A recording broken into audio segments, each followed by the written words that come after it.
Hi hello welcome to my channel friends. ಎಲ್ಲರೂ ಹೇಗಿದ್ದೀರಾ? ಎಲ್ಲರೂ ಚೆನ್ನಾಗಿದ್ದೀರಾ ಅಂದ್ಕೊಳ್ತಾ ಇವತ್ತಿನ ವ್ಲಾಗ್ನು ಕೂಡ ಸ್ಟಾರ್ಟ್ ಮಾಡ್ತಾ ಇದ್ದೀನಿ. ಈ ವ್ಲಾಗ್ ಏನಾದರೂ ನಿಮಗೆ ಇಷ್ಟ ಆಯಿತು ಅಂದರೆ ಪ್ಲೀಸ್ ಒಂದು ಲೈಕ್ ಮಾಡಿ. ಯಾರಾದರೂ ಫಸ್ಟ್ ಟೈಮ್ ನೋಡ್ತಿದ್ರೆ ಸಬ್ಸ್ಕ್ರೈಬ್ ಮಾಡಿಕೊಂಡು ವಿಡಿಯೋನ ಕೊನೆ ತನಕನೂ ನೋಡಿ. ನಾನಿವತ್ತು ಟೈಮ್ ಮ್ಯಾನೇಜ್ಮೆಂಟ್ ಟಿಪ್ಸ್ ಬಗ್ಗೆ ತಿಳಿಸ್ಕೊಡ್ತಾ ಇದ್ದೀನಿ. ಎಷ್ಟೇ ಕರೆಕ್ಟಾಗಿ ಕೆಲಸ ಮಾಡಿದ್ರೂ ಕೂಡ ಒಂದು ದಿನದಲ್ಲಿ ಏನಾದರೂ ಕೆಲಸ ಬ್ಯಾಲೆನ್ಸ್ ಉಳ್ಕೊಂಡಿರುತ್ತೆ. ಯಾವ ರೀತಿ ನಾವು ಕರೆಕ್ಟಾಗಿ ಟೈಮ್ನ ಎಲ್ಲನೂ ಮ್ಯಾನೇಜ್ ಮಾಡ್ಕೋಬೋದು, ನಮ್ಮ ಟೈಮ್ನ ಸರಿಯಾದ ಕ್ರಮದಲ್ಲಿ ಯಾವ ರೀತಿ ಯೂಸ್ ಮಾಡ್ಕೊಳ್ಳೋದು ಅನ್ನೋದ್ರ ಬಗ್ಗೆ ತಿಳಿಸ್ಕೊಡ್ತಾ ಇದ್ದೀನಿ. ನಾವು ಫಸ್ಟ್ ಟೈಮ್ ಮ್ಯಾನೇಜ್ಮೆಂಟ್ ಕರೆಕ್ಟಾಗಿ ನಮ್ಮ ಸಮಯವನ್ನು ನಾವು ಉಪಯೋಗಿಸ್ಕೋಬೇಕು ಅಂತ ಅಂದರೆ ನಾವು ಎಲ್ಲಿ ಮಿಸ್ಟೇಕ್ ಮಾಡ್ತಿದ್ದೀವಿ, ಯಾವುದಕ್ಕೆ ನಮ್ಮ ಟೈಮ್ನ ಕೊಡ್ತಾ ಇದ್ದೀವಿ ಅಂತ ಅಂದರೆ ಏನಕ್ಕೂ ಉಪಯೋಗ ಇರೋದಿಲ್ಲ, ಅದಕ್ಕೆ ನಮ್ಮ ಟೈಮ್ನ ವೇಸ್ಟ್ ಮಾಡ್ತಿದ್ದೀವಿ ಅನ್ನೋದ್ರ ಬಗ್ಗೆ ತಿಳ್ಕೊಬೇಕು. Identify time wasting habit. ನಾವು ಎಲ್ಲಿ ವೇಸ್ಟ್ ಮಾಡ್ತಿದ್ದೀವಿ ಅನ್ನೋದ್ರ ಬಗ್ಗೆ ತಿಳ್ಕೊಂಡಾಗ ಅದನ್ನು ಸರಿ ಮಾಡಿಕೊಂಡು ನೆಕ್ಸ್ಟ್ ನಾವು ಮುಂದೆ ಹೋಗೋದಕ್ಕೂ ಕೂಡ ಈಸಿ ಆಗುತ್ತೆ ಅಲ್ವಾ. ನಾವು ಎಲ್ಲಿ ಟೈಮ್ನ ವೇಸ್ಟ್ ಮಾಡ್ತಿದ್ದೀವಿ ಅನ್ನೋದನ್ನ ತಿಳ್ಕೊಳ್ದೇ ಇದ್ದಾಗ ನಮಗೆ ಎಷ್ಟೇ ಕರೆಕ್ಟಾಗಿ ಕೆಲಸ ಮಾಡಲಿಕ್ಕೆ ಹೋಗ್ತಿದ್ದೀವಿ ಅಂದಾಗ ಏನಾದರೂ ಒಂದು ಮಿಸ್ಟೇಕ್ ಆಗಲಿಕ್ಕೆ ಸ್ಟಾರ್ಟ್ ಆಗಿಬಿಡುತ್ತೆ. ಫಸ್ಟ್ ನಾವು ತುಂಬ ಟೈಮ್ನ ವೇಸ್ಟ್ ಮಾಡೋದು ಸೋಷಿಯಲ್ ಮೀಡಿಯಾ. ಇದಂತೂ ಎಲ್ರಿಗೂ ಗೊತ್ತಿರುತ್ತೆ. ಸ್ವಲ್ಪ ಟೈಮ್ನ ಅಂದರೆ ಒಂದು 5 ನಿಮಿಷ ನೋಡ್ತೀನಿ ಫೋನ್ನ ಅಂತ ತಗೊಂಡ್ರೆ ಒಂದು ಹಾಫ್ ಆನ್ ಅವರ್ ಅಲ್ಲೇ ಟೈಮ್ ಆಗಿಬಿಡುತ್ತೆ. ಟೈಮ್ ಹೇಗಾಗುತ್ತೆ ಅಂತಲೇ ಗೊತ್ತಾಗೋದಿಲ್ಲ. ಅದೇ ಏನಾದರೂ ಕೆಲಸ ಮಾಡಲಿಕ್ಕೆ ಸ್ಟಾರ್ಟ್ ಮಾಡ್ಕೊಂಡಾಗ ಟೈಮೇ ಹೋಗ್ತಿರಲ್ಲ, ಬಟ್ ಫೋನ್ ನೋಡೋದು, ಟಿವಿ ನೋಡೋದು ಈ ರೀತಿ ಎಲ್ಲ ಸ್ಟಾರ್ಟ್ ಮಾಡ್ಕೊಂಡಾಗ ಸುಮ್ಮನೆ ಫಾಸ್ಟಲ್ಲಿ ಟೈಮ್ ಹೋಗ್ಬಿಡುತ್ತೇನೋ, ಹೋಗ್ತಿದೆಯೇನೋ ಅನ್ನೋ ರೀತಿ ನಮಗೆ ಗೊತ್ತಿಲ್ಲದೇ ತುಂಬ ಟೈಮು ಮುಂದೆ ಹೋಗ್ತಿರುತ್ತೆ. ಆದಷ್ಟು ಸೋಷಿಯಲ್ ಮೀಡಿಯಾನ ಅವಾಯ್ಡ್ ಮಾಡ್ಕೋಬೇಕು. ಬೆಳಿಗ್ಗೆ ಎದ್ದ ತಕ್ಷಣ ಯಾರು ಸೋಷಿಯಲ್ ಮೀಡಿಯಾ ಮೊಬೈಲ್ ನೋಡಲಿಕ್ಕೆ ಸ್ಟಾರ್ಟ್ ಮಾಡ್ಕೋತಾರೋ ಅವತ್ತೊಂದು ದಿನ ನಾವು ಕರೆಕ್ಟಾಗಿ ಕೆಲಸ ಮಾಡಲಿಕ್ಕೆ ಸಾಧ್ಯನೇ ಇಲ್ಲ. ಒಂದು 10 ನಿಮಿಷ ನೋಡ್ತೀವಿ ಅಂತ ಕೂತ್ಕೊಂಡು ಹಾಫ್ ಆನ್ ಅವರ್ ಆಗಿರುತ್ತೆ. ತುಂಬ ಆ ಹಾಫ್ ಆನ್ ಅವರಲ್ಲಿ ಏನಾದರೂ ಕೆಲಸ ಮಾಡೋದು ಕೂಡ ಇರುತ್ತೆ, ಬಟ್ ಆ ಕೆಲಸನೂ ಸರಿಯಾಗಿ ಆಗೋದಿಲ್ಲ.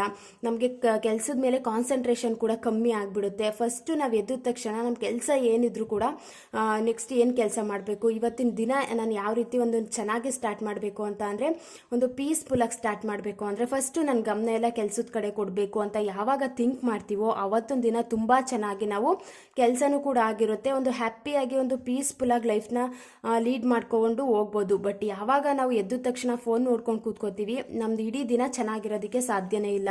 ಫಸ್ಟ್ ಪಾಯಿಂಟು ಸೋಷಿಯಲ್ ಮೀಡಿಯಾದಿಂದ ಟೈಮ್ ವೇಸ್ಟ್ ಮಾಡ್ತಿರೋದು. ನೆಕ್ಸ್ಟ್ ಸ್ಲೀಪ್, ಅತಿಯಾದ ನಿದ್ದೆ. ತುಂಬ ನಿದ್ದೆ ಮಾಡೋದು ಏನಕ್ಕೆ ಅಂತಂದರೆ ಒಬ್ಬ ಮನುಷ್ಯನಿಗೆ ಒಂದು 6 ಇಂದ 7 ಅವರ್ಸ್ ಬೆಸ್ಟ್ ಗುಡ್ ಸ್ಲೀಪ್ ಅಂತಲೇ ಹೇಳ್ಬೋದು. ಅದಕ್ಕಿಂತ ಜಾಸ್ತಿ ನಿದ್ದೆ ಮಾಡಿದಾಗ ಒಂದು ರೀತಿ ಮಂದ ಬರೋ ರೀತಿ, ವೆಯ್ಟ್ ಗೈನ್ ಆಗೋದು ಇದೆಲ್ಲ ಸ್ಟಾರ್ಟ್ ಆಗಿಬಿಡುತ್ತೆ. ಮಧ್ಯಾಹ್ನ ಟೈಮ್ ಎಲ್ಲ ಮಲಿಕೊಳ್ಳೋದು, ಮತ್ತು ರಾತ್ರಿ ನಿದ್ದೆ ಬರಲ್ಲ ಅಂತ ಅಂದ್ಬಿಟ್ಟು ಫೋನ್ ನೋಡಿಕೊಂಡು ಆಮೇಲೆ ಒಂದು 4 ಗಂಟೆ 5 ಗಂಟೆ ಬೆಳಗಿನ ಜಾವದಲ್ಲಿ ನಿದ್ದೆ ಮಾಡೋದಾಗಿರ್ಬೋದು. ಈ ರೀತಿ ಎಲ್ಲ ಮಾಡಿದಾಗಲೇ ಒಂದು ಸೋಂಬೇರಿತನ ಅನ್ನೋದು ಬಂದುಬಿಡುತ್ತೆ. ತುಂಬ ಟೈಮು ಕೂಡ ವೇಸ್ಟ್ ಆಗಿಬಿಡುತ್ತೆ. ಕೆಲಸ ಇದ್ರೂ ಕೂಡ ಮಲ್ಕೊಳ್ಳೋದು ಒಂದು ಬ್ಯಾಡ್ ಹ್ಯಾಬಿಟ್ಟೇ. ಕೆಲಸದ ಕಡೆ ಗಮನ ಕೊಡದೆ ಒಂದು ಸ್ವಲ್ಪ ಹೊತ್ತು ನಿದ್ದೆ ಮಾಡಿಬಿಡೋಣ ಅನ್ನೋ ರೀತಿ ಥಿಂಕ್ ಮಾಡಿಬಿಟ್ರೆ ನಾವು ತುಂಬ ಟೈಮ್ನ ವೇಸ್ಟ್ ಮಾಡಿಬಿಡ್ತೀವಿ. ನೆಕ್ಸ್ಟ್ ಏನು ಅಂತ ಅಂದರೆ ಕಾನ್ವರ್ಜೇಷನ್ ಅದರ್ ಪೀಪಲ್ಸು. ಏನಕ್ಕೂ ಯೂಸೇ ಇರೋದಿಲ್ಲ. ಈ ರೀತಿ ಅಂತೂ ತುಂಬ ಜನ ಮಿಸ್ಟೇಕ್ನ ಮಾಡ್ತಿರ್ತಾರೆ. ಏನಕ್ಕೂ ಅದು ಉಪಯೋಗ ಇಲ್ಲ ಅಂದಾಗ ಸುಮ್ಮನೆ ಮಾತಾಡೋದು, ಬರೀ ಬೇರೆಯವ್ರ ಬಗ್ಗೆ ಮಾತಾಡಿ ಅವ್ರು ಎಲ್ಲಿರ್ತಾರೋ ಅದೇ ಜಾಗದಲ್ಲಿ ಇರ್ತಾರೆ. ಬಟ್ ಮಾತಾಡ್ತಿರ್ತಾರಲ್ಲ, ಯಾರ ಬಗ್ಗೆ ಮಾತಾಡ್ತಿರ್ತಾರೆ ಅವರು ತುಂಬ ಚೆನ್ನಾಗಿ ಲೈಫ್ನ ಲೀಡ್ ಮಾಡಿಕೊಂಡು ಅವ್ರು ಯಾವುದಕ್ಕೂ ತಲೆನೇ ಕೆಡಿಸ್ಕೊಳ್ಳಲ್ಲ. ನನ್ನ ಕೆಲಸ ಏನಿದೆ ಅದ್ರ ಬಗ್ಗೆ ನಾನು ಕಾನ್ಸಂಟ್ರೇಷನ್ ಮಾಡೋಣ, ಬೇರೆಯವ್ರ ಬಗ್ಗೆ ನನಗೇನು, ನಮ್ದೇನಿದೆ ಅದು ಫಸ್ಟು ನೋಡ್ಕೊಳ್ಳೋಣ ಅನ್ನೋ ರೀತಿ ಅವ್ರು ಮುಂದೆ ಹೋಗ್ತಿರ್ತಾರೆ. ಬಟ್ ಇವ್ರು ಮಾತಾಡಿ ಎಲ್ಲಿರ್ತಾರೋ ಅಲ್ಲೇ ಇರ್ತಾರೆ. ಈ ಮಿಸ್ಟೇಕು ಆದಷ್ಟು ಈ ರೀತಿ ಮಿಸ್ಟೇಕ್ಗಳನ್ನ ಮಾಡ್ದೇ ಇದ್ದಾಗ ತುಂಬ ಚೆನ್ನಾಗಿ ನಾವು ಟೈಮ್ನ ಉಪಯೋಗಿಸ್ಕೋಬೋದು. ಅದು ಸರಿಯಾದ ಕ್ರಮದಲ್ಲೇ ನಮಗೋಸ್ಕರ ನಾವು ಟೈಮ್ನ ಯೂಸ್ ಮಾಡಿಕೊಂಡಾಗ ಒಂದು ಸ್ಯಾಟಿಸ್ಫ್ಯಾಕ್ಷನ್ ಅನ್ನೋದಿರುತ್ತೆ.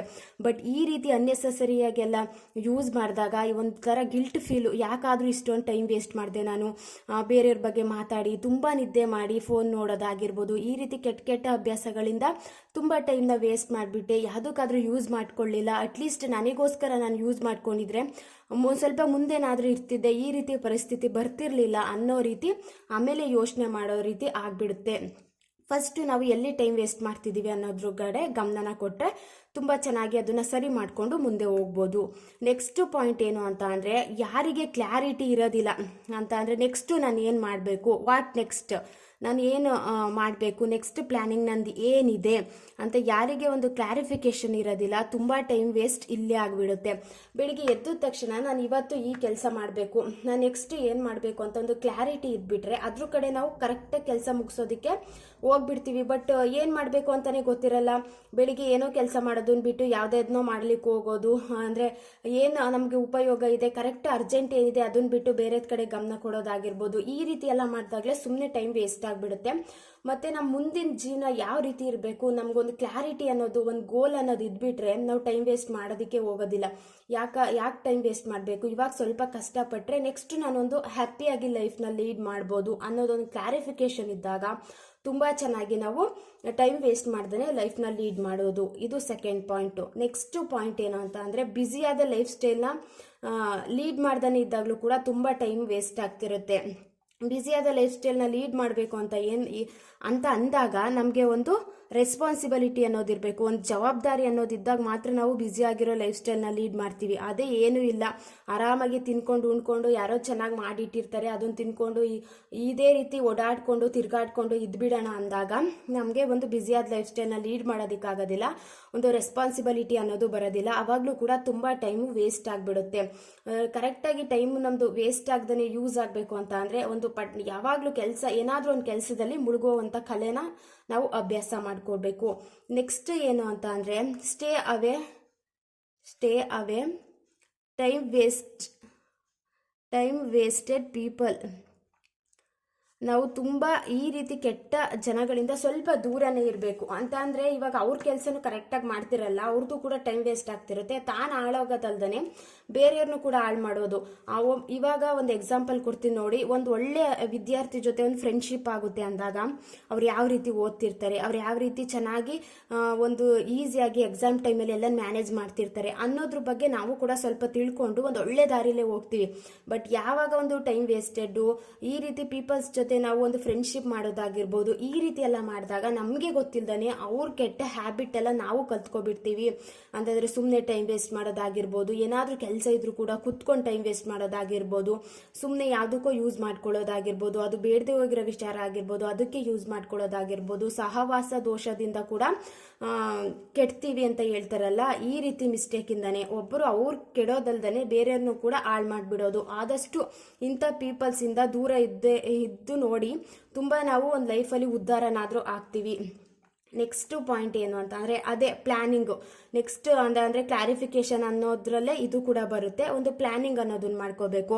ಪ್ಲ್ಯಾನಿಂಗ್ ಅನ್ನೋದನ್ನ ಮಾಡ್ಕೊಂಡಾಗ ಟುಮಾರೋ ಲಿಸ್ಟು ನಾವು ನೆಕ್ಸ್ಟು ಏನು ಮಾಡಬೇಕು, ಟುಮಾರೋ ವರ್ಕ್ ಲಿಸ್ಟ್ ಮಾಡ್ಕೊಳ್ಳೋದಾಗಿರ್ಬೋದು. ಮಾರ್ನಿಂಗಿಂದ ಸಂಜೆ ತನಕ ನಾನು ಈ ಕೆಲಸನ ಮಾಡಬೇಕು, ಮಾರ್ನಿಂಗ್ ಟು ನೈಟ್ ಈ ಕೆಲಸನ ಮಾಡಬೇಕು. ಈ ಕೆಲಸನ ಮುಗಿಸ್ಕೊಂಡ್ರೆ ನಾನು ಇಡೀ ದಿನ ಚೆನ್ನಾಗಿ ನಾನು ಯಾವುದೇ ರೀತಿ ಕನ್ಫ್ಯೂಷನ್ ಇಲ್ದೇ ಕೆಲಸದ ಕಡೆ ಕಾನ್ಸಂಟ್ರೇಷನ್ ಮಾಡ್ಬೋದು ಅನ್ನೋ ರೀತಿ ನಾವು ಒಂದು ಟು ಡು ಲಿಸ್ಟ್ನ ಮಾಡ್ಕೊಂಡಾಗ, ಒಂದು ಪ್ಲ್ಯಾನಿಂಗ್ ಅನ್ನೋದನ್ನ ಮಾಡ್ಕೊಂಡಾಗ ಆ ಲಿಸ್ಟ್ ತೆಗೆದು ನೋಡಿದ ತಕ್ಷಣ ಫಸ್ಟ್ ನನ್ನ ಕೆಲಸ ಯಾವ್ದು ಮಾಡಬೇಕು, ಡಿನ್ನರ್ ಪ್ರಿಪ್ರೇಷನ್, ಮಾರ್ನಿಂಗ್ ಟೈಮ್ ಏನಿರುತ್ತೆ ಅದನ್ನ ಕರೆಕ್ಟಾಗಿ ಮಾಡೋದಾಗಿರ್ಬೋದು. ಈ ರೀತಿ ಎಲ್ಲ ನಾವೊಂದು ಲಿಸ್ಟ್ನ ಮಾಡ್ಕೋಬೇಕು.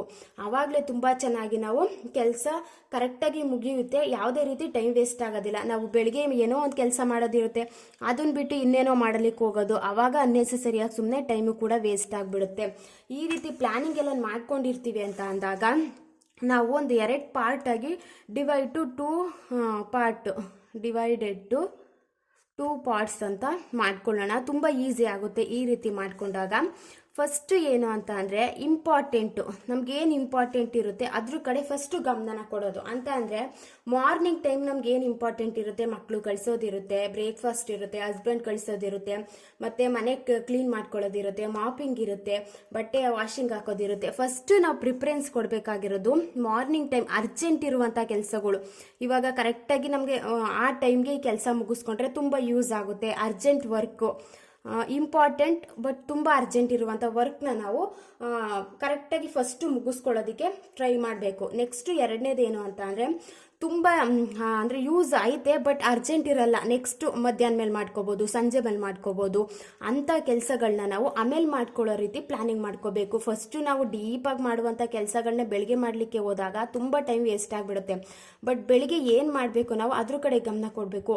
ನೆಕ್ಸ್ಟು ನಾವು ಮಧ್ಯಾಹ್ನ ಮೇಲೆ ಆಗಿರ್ಬೋದು, ಸಂಜೆಲಾಗಿರ್ಬೋದು, ಏನಾದರೂ ಬಟ್ಟೆ ಎಲ್ಲ ಕ್ಲೀನ್ ಮಾಡೋದಾಗಿರ್ಬೋದು, ಫೋಲ್ಡಿಂಗ್ ಮಾಡೋದಾಗಿರ್ಬೋದು, ಡೀಪ್ ಕ್ಲೀನಿಂಗ್ ಆಗಿರ್ಬೋದು, ವಾಷಿಂಗ್ ಆಗಿರ್ಬೋದು, ಈ ರೀತಿ ಕೆಲಸ ಎಲ್ಲ ನಾವು ಇದು ಕೂಡ ಅಂದರೆ ಇಂಪಾರ್ಟೆಂಟ್ ಇರುತ್ತೆ, ಬಟ್ ಅರ್ಜೆಂಟ್ ಇರೋದಿಲ್ಲ. ಆಮೇಲೆ ಕೂಡ ಮಾಡಿಕೊಂಡ್ರು ಅದು ಉಪಯೋಗ ಆಗುತ್ತೆ, ಯಾವುದೇ ರೀತಿ ಟೈಮ್ ವೇಸ್ಟ್ ಆಗೋದಿಲ್ಲ ಅನ್ನೋ ಕೆಲಸನ ನಾವು ನೆಕ್ಸ್ಟ್ ಮಾಡ್ಕೊಳ್ಳೋದಕ್ಕೆ ಪ್ಲಾನ್ ಮಾಡ್ಕೋಬೇಕು. ಈ ರೀತಿ ಮಾಡ್ಕೊಂಡಾಗ, ಈ ರೀತಿ ಡಿವೈಡ್ ಮಾಡ್ಕೊಂಡಾಗ ಕರೆಕ್ಟ್ ಟೈಮ್ಗೆ ಕೆಲಸನೂ ಆಗ್ತಿರುತ್ತೆ, ಯಾವುದೇ ರೀತಿ ನೋ ಟೈಮ್ ವೇಸ್ಟು ಕೂಡ ಆಗ್ತಿರಲ್ಲ. ತುಂಬ ಚೆನ್ನಾಗಿ ನಾವು ಕೆಲಸದ ಕಡೆ ಕೂಡ ಗಮನನ ಕೊಡ್ಬೋದು. ನಮ್ಮ ಮೈಂಡ್ನು ಕೂಡ ಕೆಲಸದ ಕಡೆ ಗಮನನ ಕೊಟ್ಟು ನೀಟಾಗಿ ಆ ಕೆಲಸನ ಮುಗಿಸ್ಕೋಬೋದು. ಈ ರೀತಿ ಎಲ್ಲ ಪ್ಲಾನಿಂಗ್ನ ಮಾಡಿಕೊಂಡ್ರೆ ತುಂಬ ಬೆಸ್ಟ್ ಅಂತಲೇ ಹೇಳ್ಬೋದು. ನೆಕ್ಸ್ಟ್ ಏನು ಅಂತ ಅಂದರೆ, ಇದಂತೂ ಎಲ್ರಿಗೂ ಗೊತ್ತಿರುತ್ತೆ ಅಲ್ವಾ, ವೇಕಪ್ ಅರ್ಲಿ ಮಾರ್ನಿಂಗ್. ಬೆಳಿಗ್ಗೆ ಬೇಗ ಎದ್ದರೆ ಎಕ್ಸ್ಟ್ರಾ 2 ಅವರ್ ನಮಗೆ ಟೈಮ್ ಸಿಕ್ಬಿಡುತ್ತೆ. ಇವಾಗ 6 ಗಂಟೆಗೆ ಎದ್ದೇಳ್ತಿದ್ದೀವಿ ಅಂದಾಗ ಒಂದು 4 ಗಂಟೆಗೆಲ್ಲ ಎದ್ದರೆ wake up early morning extra 2 hours ನಮಗೆ ಎಕ್ಸ್ಟ್ರಾ 2 ಅವರ್ಸ್ ಟೈಮ್ ಸಿಗ್ಬಿಡುತ್ತೆ. ಎಕ್ಸ್ಟ್ರಾ 2 ಅವರ್ಸ್ ಟೈಮಲ್ಲೇ ನಾವು ಏನಕ್ಕಾದರೂ ಯೂಸ್ ಮಾಡ್ಕೋಬೋದು. ನಮಗೆ ಮೀ ಟೈಮ್ ಅಂತ ಅದನ್ನು ಯೂಸ್ ಮಾಡ್ಕೊಳ್ಳೋದಾಗಿರ್ಬೋದು. ಈ ರೀತಿ ಎಲ್ಲ ಟೈಮ್ನ ಬೆಸ್ಟಾಗಿ ನಾವು ಯಾವ ರೀತಿ ಯೂಸ್ ಮಾಡ್ಕೋಬೋದು ಅನ್ನೋದ್ರ ಕಡೆ ಯೋಚನೆ ಮಾಡಬೇಕು. ನಾವು ಯಾವ ರೀತಿ ಟೈಮ್ ವೇಸ್ಟ್ ಮಾಡೋದು ಅನ್ನೋದ್ರ ಬಗ್ಗೆ ಥಿಂಕ್ ಮಾಡಲಿಕ್ಕೆ ಹೋದಾಗ ಈ ರೀತಿ ನಮಗೆ ಯೂಸ್ ಮಾಡ್ಕೊಳ್ಳೋದು ಯಾವ ರೀತಿ, ಟೈಮ್ನ ಯಾವ ರೀತಿ ನೀಟಾಗಿ ಬ್ಯಾಲೆನ್ಸ್ ಮಾಡ್ಕೊಳ್ಳೋದು, ಮ್ಯಾನೇಜ್ ಮಾಡ್ಕೊಳ್ಳೋದು ಅನ್ನೋದ್ರ ಬಗ್ಗೆ ಅಷ್ಟು ಗೊತ್ತಾಗೋದಿಲ್ಲ. ಈ ಬೆಳಿಗ್ಗೆ ಬೇಗ ಎದ್ರೆ ಎಕ್ಸ್ಟ್ರಾ 2 ಅವರ್ಸ್ ಸಿಗುತ್ತೆ. ಅದನ್ನ ನಾನು ಯೂಸ್ ಮಾಡ್ಕೊಳ್ಳೋಣ. ನನ್ನ ಕೆಲಸ ಏನಿದೆ, ಸೆಲ್ಫ್ ಕೇರ್ ಆಗಿರ್ಬೋದು, ಇದೆಲ್ಲ ಮಾಡ್ಕೊಳ್ಳೋದಕ್ಕೆ ತುಂಬ ಬೆಸ್ಟ್ ಅಂತಲೇ ಹೇಳ್ಬೋದು. ನಮಗೆ ನಾವು ಟೈಮ್ ಕೊಟ್ಕೋಬೇಡೋದು ತುಂಬಾ ಇಂಪಾರ್ಟೆಂಟು. ಇವೆಲ್ಲ ಮ್ಯಾನೇಜ್ ಮಾಡ್ಕೋಬೇಕು ಅಂತ ಅಂದರೆ ನಮ್ಮ ಹೆಲ್ತು ಚೆನ್ನಾಗಿರಬೇಕು. ನಮಗೋಸ್ಕರ ನಾವು ಕರೆಕ್ಟ್ ಟೈಮ್ ಕೊಟ್ಕೊಳ್ಳೋದಾಗಿರ್ಬೋದು, ಒಂದು ಹೆಲ್ತಿ ಲೈಫ್ ಸ್ಟೈಲ್ನ ಲೀಡ್ ಮಾಡೋದಾಗಿರ್ಬೋದು. ಹೆಲ್ತಿ ಲೈಫ್ ಸ್ಟೈಲ್ನ ಲೀಡ್ ಮಾಡಬೇಕು ಅಂತ ಅಂದರೆ ಒಂದು ಸ್ವಲ್ಪ ಎಕ್ಸಸೈಸ್ ಮಾಡೋದಾಗಿರ್ಬೋದು, ವಾಕಿಂಗ್ ಮಾಡೋದಾಗಿರ್ಬೋದು, ಇದೆಲ್ಲ ಇಂಪಾರ್ಟೆಂಟ್ ಆಗುತ್ತೆ. ಒಂದಿಷ್ಟು ಅಭ್ಯಾಸಗಳನ್ನ ಫಾಲೋ ಮಾಡ್ಕೊಂಡು ನೋಡಿ ತುಂಬ ಚೆನ್ನಾಗಿ ನಾವು ಟೈಮ್ನ ಮ್ಯಾನೇಜ್ ಮಾಡ್ಕೊಂಡು ಹೋಗ್ಬೋದು. ನಾವು ಎಲ್ಲಿ ಟೈಮ್ನ ವೇಸ್ಟ್ ಮಾಡ್ತಿದ್ದೀವಿ, ಯಾವುದಕ್ಕೆ ಸುಮ್ಮನೆ ವೇಸ್ಟ್ ಮಾಡ್ತಿದ್ದೀವಿ, ಅದರಿಂದ ನನಗೆ ಏನಾದರೂ ಉಪಯೋಗ ಇದೆಯಾ, ಉಪಯೋಗ ಇಲ್ಲ ಅಂದರೆ ಅದನ್ನ ಅಲ್ಲಿಗೆ ಕಟ್ ಮಾಡಿಬಿಟ್ಟು ನೆಕ್ಸ್ಟು ನಾವು ಒಂದು ಒಳ್ಳೆ ದಾರಿಲಿ ನಡ್ಕೊಂಡು ಹೋಗುವಂಥ ಬುದ್ಧಿನ ಕಲ್ತ್ಕೊಂಡು ಹೋಗಬೇಕು. ಅದನ್ನು ಬಿಟ್ಟು ಈ ರೀತಿ ಕೆಟ್ಟ ಅಭ್ಯಾಸದಿಂದ ಟೈಮ್ನ ವೇಸ್ಟ್ ಮಾಡ್ತಿದ್ದೀವಿ ಅಂದಾಗ ಗೊತ್ತಿದ್ದು ಕೂಡ ಅದೇ ತಪ್ಪನ್ನ ಮಾಡೋದಾಗಿರ್ಬೋದು. ತುಂಬ ನಿದ್ದೆ ಮಾಡಿ ಟೈಮ್ ವೇಸ್ಟ್ ಮಾಡೋದಾಗಿರ್ಬೋದು, ಅನ್ನೆಸೆಸರಿಯಾಗಿ ಮಾತಾಡಿ ಟೈಮ್ ವೇಸ್ಟ್ ಮಾಡೋದಾಗಿರ್ಬೋದು, ಒಂದು ಸೋಷಿಯಲ್ ಮೀಡಿಯಾ, ಫೋನ್ ಆಗಿರ್ಬೋದು, TV ಆಗಿರ್ಬೋದು. ತುಂಬ ಜನ ಏನು ಮಾಡ್ತಾರೆ ಅಂತ ಅಂದರೆ ಸೀರಿಯಲ್ ಅಡಿಕ್ಟು. ಎಷ್ಟು ಸೀರಿಯಲ್ಗೆ ಅಡಿಕ್ಟ್ ಆಗಿರ್ತಾರೆ ಅಂತ ಅಂದರೆ, ಮಕ್ಕಳಿಗೆ ಓದಿಸೋದಿರುತ್ತೆ ಸಂಜೆ ಟೈಮು, ಮತ್ತು ತಿಂಡಿ ಕೆಲಸಗಳಿರುತ್ತೆ. ಆ ಸೀರಿಯಲ್ ಟೈಮ್ ಬಂದ್ರಂತೂ ಯಾರು ಮಧ್ಯದಲ್ಲಿ ಮಾತಾಡೋಂಗಿಲ್ಲ. ಮಧ್ಯದಲ್ಲಿ ಮಾತಾಡಿದ್ರು ಕೂಡ ಅವ್ರ ಮೇಲೆ ರೇಗಾಡೋದಾಗಿರ್ಬೋದು, ಮಕ್ಕಳ ಮೇಲೆ ರೇಗಾಡೋದಾಗಿರ್ಬೋದು, ಅಷ್ಟು ಅಡಿಕ್ಟ್ ಆಗಿಬಿಟ್ಟಿರ್ತಾರೆ. ಬಟ್ ನೋಡಬೇಕು, ಯಾರು ಕೂಡ ಸೀರಿಯಲ್ ಇವೆಲ್ಲ ನೋಡ್ದಾನೆ ಇರೋದಿಲ್ಲ. ಮಧ್ಯಾಹ್ನ ಟೈಮು ಮಕ್ಕಳಿರಲ್ವಲ್ಲ, ಅವಾಗ ನೋಡ್ಕೋಬೇಕು. ಕೆಲಸ ಇದ್ರೂ ಕೂಡ ಅಷ್ಟು ಅಡಿಕ್ಟ್ ಆಗುವಂಥ ಅವಶ್ಯಕತೆನೇ ಇಲ್ಲ. ಸುಮ್ಮನೆ ನಮ್ಮಿಂದ ನಾವೇ ಈ ರೀತಿ ಮಿಸ್ಟೇಕ್ಗಳನ್ನ ಮಾಡ್ಕೋತಿರ್ತೀವಿ. ತುಂಬ ಸೀರಿಯಲ್ ಅವತ್ತಿನ ದಿನ ನೋಡಲೇಬೇಕು, ನೋಡಲಿಲ್ಲ ಅಂತಂದರೆ ಸಮಾಧಾನನೇ ಆಗಲ್ಲ. ಅಷ್ಟು ಒಂಥರ ಅಡಿಕ್ಟ್ ಆಗಿಬಿಟ್ಟಿರ್ತಾರೆ. ಯಾವುದೇ ರೀತಿ ಕೆಲಸ ಇದ್ರೂ ಕೂಡ ಕೆಲಸದ ಮೇಲೂ ಗಮನ ಇಲ್ದೇ ಕೂಡ ನೋಡುವಂಥದ್ದು. ಈ ರೀತಿ ಅಭ್ಯಾಸಗಳೆಲ್ಲ ಬಿಟ್ಟಾಗ ನಾವು ತುಂಬ ಚೆನ್ನಾಗಿ ಟೈಮ್ನ ವೇಸ್ಟ್ ಮಾಡ್ದೇ ಉಪಯೋಗಿಸ್ಕೊಂಡು ಹೋಗ್ಬೋದು. ಅಂತಂದರೆ ನೋಡ್ದೇ ಇರೋದಕ್ಕೆ ಯಾರ ಕೈಲೂ ಆಗೋದಿಲ್ಲ. ಇವಾಗ ಮನೇಲಿದ್ದೀವಿ, ಒಂದು ಹೌಸ್ ವೈಫು ಎಲ್ಲೂ ಹೊರಗಡೆ ಕೆಲಸ ಹೋಗ್ತಿಲ್ಲ ಅಂತ ಅಂದಾಗ ಸ್ವಲ್ಪನಾದರೂ TV ನೋಡಬೇಕು. ನಮಗೆ ಒಂಥರ ಫ್ರೆಶ್ ಸಿಗಬೇಕು ಅಂತಂದರೆ ಏನಾದರೂ ಮ್ಯೂಸಿಕ್ ಕೇಳೋದಾಗಿರ್ಬೋದು, ಈ ರೀತಿ ಮಾಡಬೇಕು. ತುಂಬ ಅಡಿಕ್ಟ್ ಆಗಂತೂ ಯಾವುದನ್ನು ಮಾಡಲಿಕ್ಕೆ ಹೋಗಬಾರ್ದು. ಯಾವಾಗ ಅತಿ ಆಗುತ್ತೆ ಅದು ಕೂಡ ನಮಗೆ ಎಫೆಕ್ಟ್ ಆಗಲಿಕ್ಕೆ ಸ್ಟಾರ್ಟ್ ಆಗಿಬಿಡುತ್ತೆ. ಆದಷ್ಟು ಇಂಥ ಕೆಟ್ಟ ಅಭ್ಯಾಸಗಳನ್ನ ಬಿಟ್ಟು ನೋಡಿ, ತುಂಬ ಚೆನ್ನಾಗಿ ನಾವು ಲೈಫ್ನ ಒಂದು ಟೈಮ್ ವೇಸ್ಟ್ ಮಾಡ್ದೇ ಲೀಡ್ ಮಾಡಿಕೊಂಡು ಹೋಗ್ಬೋದು. ಇವತ್ತಿನ ಬ್ಲಾಗ್ ಏನಾದರೂ ನಿಮಗೆ ಇಷ್ಟ ಆಯಿತು ಅಂದರೆ ಪ್ಲೀಸ್ ಒಂದು ಲೈಕ್ ಮಾಡಿ. ನೆಕ್ಸ್ಟ್ ವಿಡಿಯೋದಲ್ಲಿ ಸಿಗ್ತೀನಿ. Thank you for watching.